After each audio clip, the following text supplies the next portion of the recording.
Potentiometer is a device which is used to find EMF of a cell as well as to find internal resistance of a cell.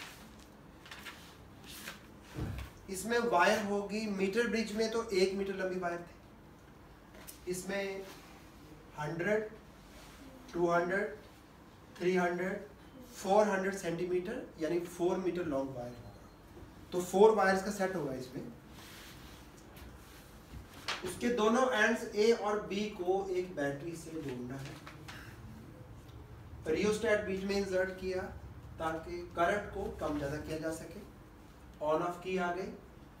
Ammeter से आपको पता चल जाएगा कि नई reading के लिए कितना करंट रखा आपने। नेक्स्ट सेट ऑफ ऑब्जर्वेशन के लिए करंट चेंज करना होता है। तो बैटरी से, इसको ड्राइवर बैटरी कहते हैं, इसने करंट देना है इस पूरी वायर को। और प्रिंसिपल ये है कि एक करंट कैरिंग वायर में कोई भी 2 पॉइंट्स आप पकड़ लें, उनके क्रॉस जो वोल्टेज होगा, पोटेंशियल डिफरेंस, क्योंकि करंट पूरी वायर में फिक्स्ड है, तो I इंटू रेजिस्टेंस इतने पार्ट का, V equal I R, Ohm's law.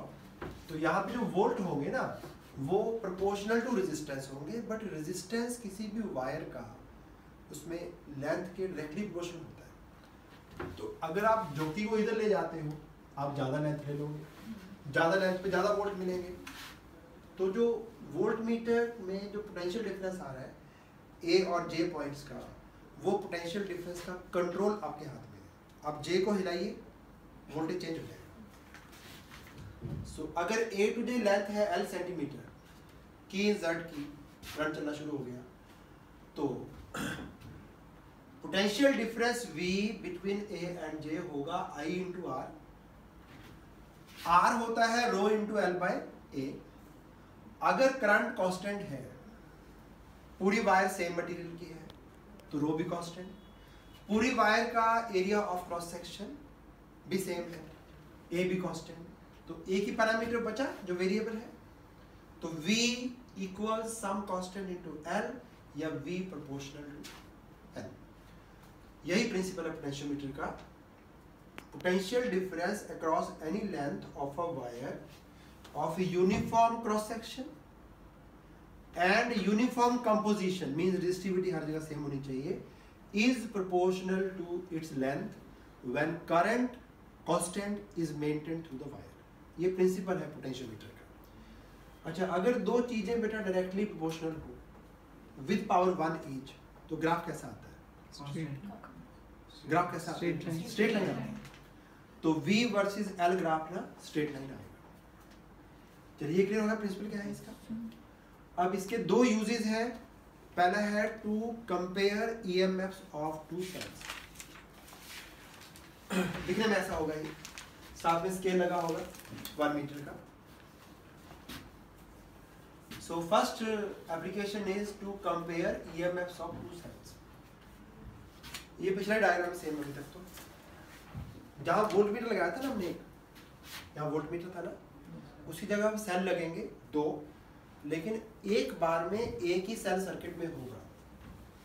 तो एक हमें की लगानी पड़ेगी, उसको 2 वे की कहेंगे, कि कभी सेल E1 वाला सर्किट में, कभी cell of EMF E2 circuit में लेना है। तो ये 2 वे की है, एक कनेक्शन यहाँ और मिलेगा भी। अगर इधर जोड़ देंगे तो ये सेल सर्किट में आ गया, यहाँ पे एक और सेल लगाएंगे, अगर इधर जोड़ेंगे तो सेकंड सेल सर्किट में आ जाएगा।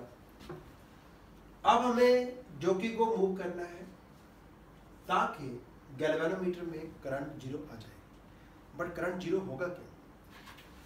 इसलिए होगा कि यहाँ पे जो वोल्ट है ना, लेंथ AJ1 पे, जो कि ऑफ कोर्स प्रोपोर्शनल टू जो भी लेंथ होगी उसके प्रोपोर्शनल होंगे। अगर ये वाले वोल्ट और ये वाले वोल्ट बेटा सेम हो जाते हैं और ये डायरेक्शन में अपोजिट काम करते हैं। एग्जांपल के लिए, टॉर्च में सेल डालते हैं ना बेटा, हम ऐसे डालते हो और बल्ब लगा दिए, यहाँ पे बल्ब जलता है। उस टाइम अगर ये 1.5 वोल्ट का है, ये भी 1.5 वोल्ट का है, तो टोटल 3 वोल्ट हो जाएंगे। लेकिन अगर आप एक सेल उल्टा लगा दें बेटा, ऐसे, फिर व्हाट इज एक्सपेक्टेड?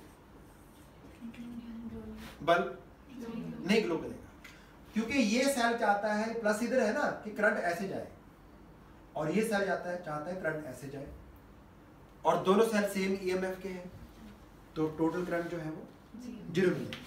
यहां भी देखिए, ये सेल चाहता है, प्लस इधर है माइनस इधर है, कि करंट ऐसे जाए, बट यहां पे जो पोटेंशियल डिफरेंस मिल रहा है ना AJ1 के अक्रॉस, करंट किधर को फ्लो होता है? करंट का फ्लो किसी कंडक्टर में किधर को होगा? Positive negative, higher to lower voltage. तो आप कह रहे हैं करंट पॉजिटिव टू नेगेटिव जाता है, तो ये पॉजिटिव हुआ, ये नेगेटिव हुआ इस वायर का। तो बेटा अगर प्लस को प्लस से जोड़े, माइनस को माइनस से जोड़े, तो ये आपस में कैंसिल नहीं होंगे, और जब पूरा पूरा कैंसिल हो जाएगा, यानी ये वाला वोल्टेज एग्जैक्टली इसके बराबर हो जाएगा, तो करंट आना बंद हो जाएगा, 0 हो जाएगा करंट। वही पॉइंट है। ओके, सो ये दूसरी बैटरी है, जब नीचे कनेक्ट कर देंगे तो E2 सर्किट में आ जाएगा, लेकिन इसका EMF और इसका EMF अलग अलग है, तो ये किसी और लेंथ पे जाके बैलेंस होगा। सपोज AJ2 पे बैलेंस होता है, वो लेंथ L2 है।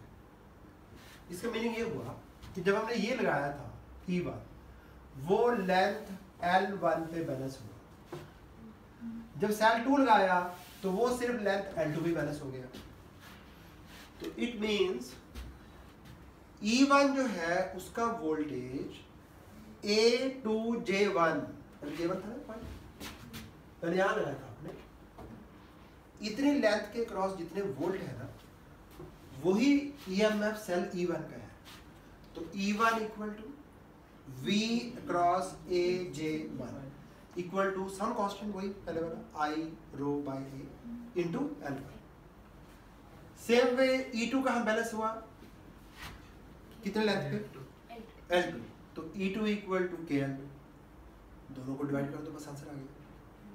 तो E1 बाई E2 क्या आएगा? L1 by L2। मुश्किल तो नहीं? ये कंडीशन क्लियर हो गई आपको? इस सेल का प्लस और इस वायर का प्लस एक ही जगह जुड़े हुए हैं, माइनस माइनस एक ही जगह जुड़े हुए हैं। अगर ये वाला वोल्टेज उस EMF के इक्वल हो गया तो करंट आना बंद। ठीक है, क्योंकि EMF की डेफिनेशन ही यही है कि EMF वो पोटेंशियल डिफरेंस है सेल के क्रॉस, जब करंट ड्रॉप 0 होता है तो करंट 0 हो गया। तो इस टाइम EMF को बैलेंस कर रहा है नीचे का वोल्टेज AJ1 या AJ2 के क्रॉस जो है। दूसरी एप्लीकेशन है इसकी, अच्छा एक ये ध्यान रखना है, इसमें बैटरी का जो EMF है ये वाला, वो एक्सपेरिमेंटल सेल से बड़ा होना चाहिए,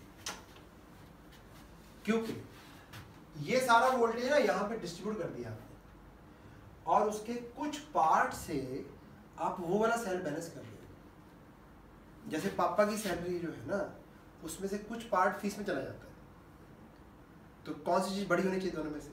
है ना? इस सेल के वोल्टेज का कुछ पार्ट इसको बैलेंस कर रहे हैं, तो कौन सा बड़ा होगा दोनों में से? है ना, ड्राइवर वाला जो है, इसको ड्राइवर कहना है, इसको एक्सपेरिमेंटल सेल कहना है। ओके, तो वर्किंग प्रिंसिपल जो है पोटेंशियोमीटर है, क्योंकि वो नल डिफ्लेक्शन यानी कि जीरो डिफ्लेक्शन यानी जीरो करंट पे बेस्ड है, तो इसलिए इससे EMF जो है वो मेजर हो सकता है। तो ये जो पोटेंशियोमीटर है उसको सोच सकते हो कि एक वोल्ट मीटर है जिसका रेजिस्टेंस इन्फिनिटी है। वैसे आइडियल वोल्ट मीटर का रेजिस्टेंस इन्फिनिटी होना चाहिए, इसलिए वोल्ट मीटर से आप EMF मेजर नहीं कर पाते, क्योंकि वोल्ट मीटर कुछ करंट ड्रॉ करता है, पोटेंशियोमीटर ने करंट लेने नहीं, जीरो करंट, तो ये EMF को ही मेजर करता है। ओके, दूसरा एप्लीकेशन है to determine internal resistance of a cell. बाकी सारा सर्किट सेम रहेगा, एक्सेप्ट यहाँ पे एक ही सेल आएगा, जिसका इंटरनल से निकलना है, उसके पैरेलल में एक रेजिस्टेंस बॉक्स अरेंज करना है जिसमें ऑप्शन होगा कि की K2 अगर इंसर्ट कर दोगे तो ये इससे करंट ड्रॉ करेगा, अगर की बाहर निकाल दोगे तो करंट नहीं लिया हमने सेल से, तो तब उसके क्रॉस जो वोल्टेज होगा वो EMF ही होगा। तो एक बार हमने की K2 निकाल के रखना है। The experimental cell is balanced in open circuit.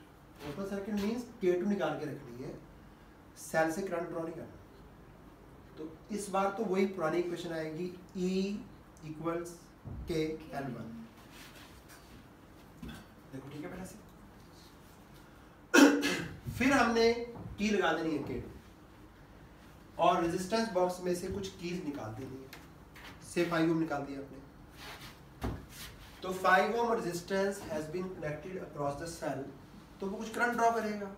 Current draw करेगा तो सेल के क्रॉस पोटेंशियल डिफरेंस, फॉर्मूला था V equals E minus IR, current लेंगे तो वोल्टेज कम हो जाएगी ना। तो जब K2 को क्लोज करेंगे तो सेल के क्रॉस जो वोल्टेज बनेगी नई, उसको क्या बोला था हमने, टर्मिनल वोल्टेज। तो टर्मिनल वोल्टेज कम होगी, वो छोटे लेंथ पे बैलेंस हो जाएगी से L2 पर। अब इन दोनों को फिर से डिवाइड करो, क्या आएगा,